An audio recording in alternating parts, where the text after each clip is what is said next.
In a world that had just survived the worst century in its history, most people looked away. He looked closer.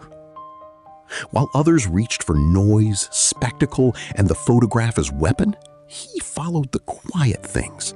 A glance held a half-second too long, light falling sideways through an open window, the way love settles on a face when no one is performing. He was not a journalist of catastrophe. He was something rarer, a photographer who believed that beauty, recorded honestly, is not an escape from the world. It is an argument for it.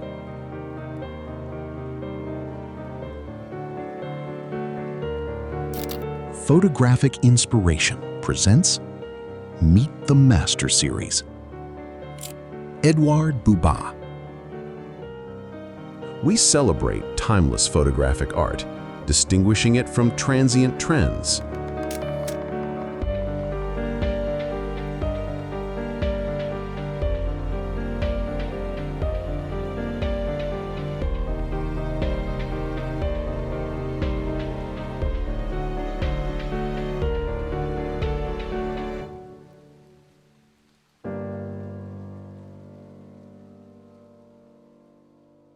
Édouard Boubat was born on the 13th of September, 1923, in Montmartre, the 18th arrondissement of Paris, neighborhood of artists, poets, and working people.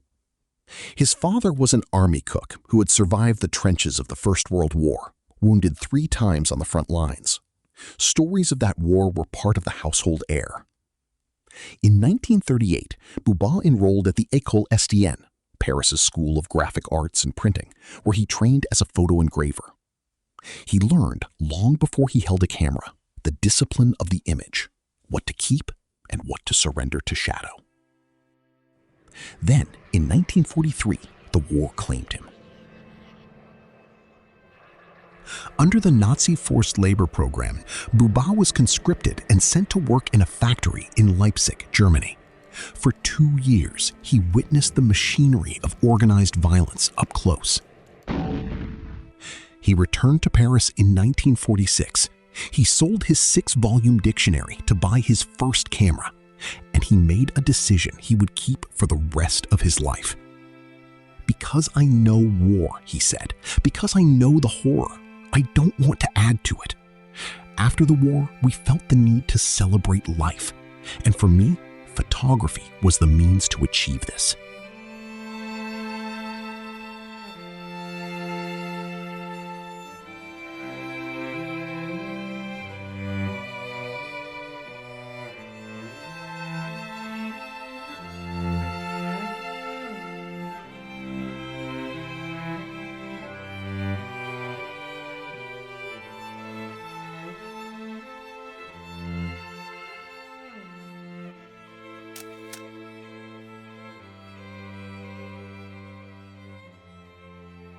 In the autumn of 1946, just months after coming home from Germany, Boubat went to the Luxembourg Gardens.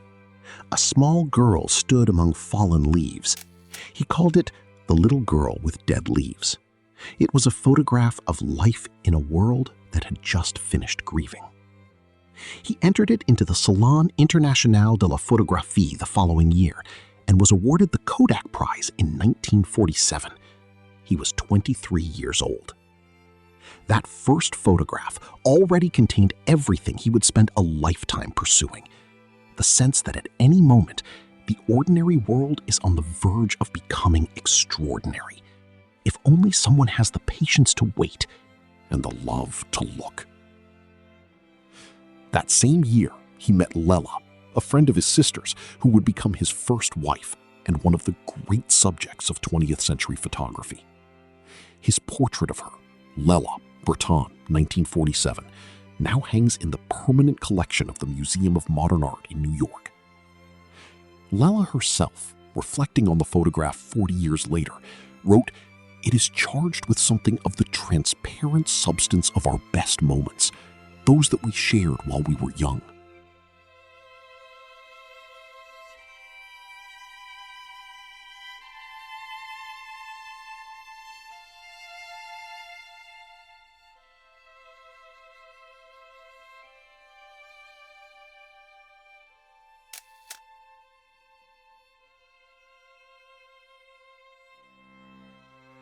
To speak of Boubat's style is to speak of restraint in the service of feeling. He worked primarily in black and white, not out of nostalgia, but because black and white strips the world of its noise and leaves only what is essential: light, shadow, shape, and soul. He was drawn above all to light, not theatrical or artificial, but the honest lateral light of real life.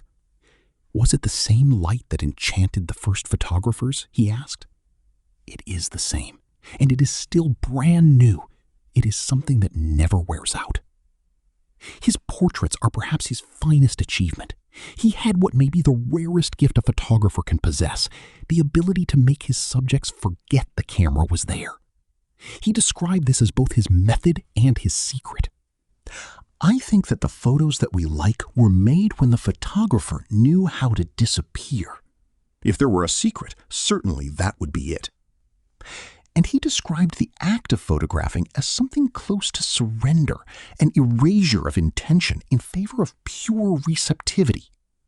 Just as love at first sight erases everything and creates a kind of void, so I must confess that when I take a picture, I have no desire, no intention, no memory. What I am photographing has taken control of me. It is a leap in the dark. He was also clear about what he refused to photograph. It was not preference, it was ethics. There are certain pictures I can never take. We turn on the TV and are smothered with cruelty and suffering, and I don't need to add to it. So I just photograph peaceful things. A vase of flowers, a beautiful girl. Sometimes, through a peaceful face, I can bring something important into the world.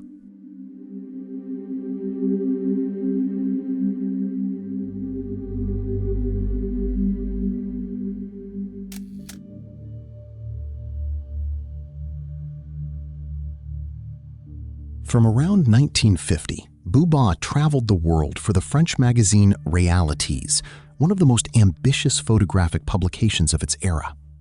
For nearly 2 decades, its assignments took him to India, Japan, Brazil, Portugal, West Africa, and the United States. In each place, he did what he always did, arrived with patience, built trust, and waited for the face to open and the light to be right.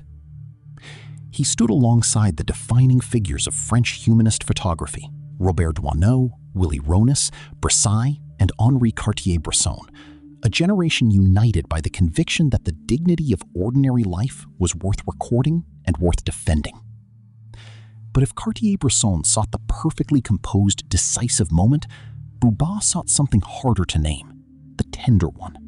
Not geometric precision, but emotional truth.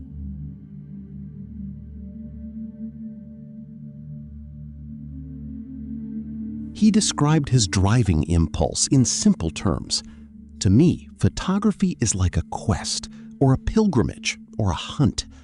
I love painting, I love music, but photography is what has allowed me to get outside of myself. The French poet Jacques Prévert gave Boubat the description that endured. In his 1971 poem, Instant Eternity, Prévert called him a peace correspondent, a phrase that captured in 2 words what a lifetime of photographs had argued, that in the ruins of the worst century in history, one photographer had decided every morning to record only what was worth continuing for. He left Réalité in 1968 and continued as a freelance photographer. He was awarded the Grand Prix National de la Photographie in 1984 and the Hasselblad Foundation International Award in 1988, among the most significant honors in photography.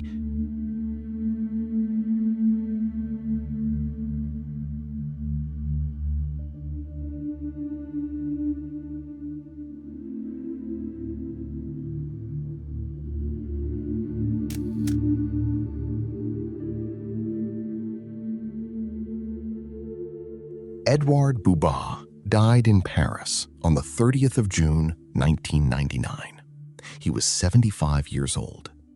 He left behind tens of thousands of photographs and a body of thought about what it means to look at the world with full attention and without judgment. His images endure because they do not demand anything of us. They simply offer what he found and trusted us to recognize it. A woman's face in the light, a child in a garden, a moment held still just long enough to remind us it was worth having.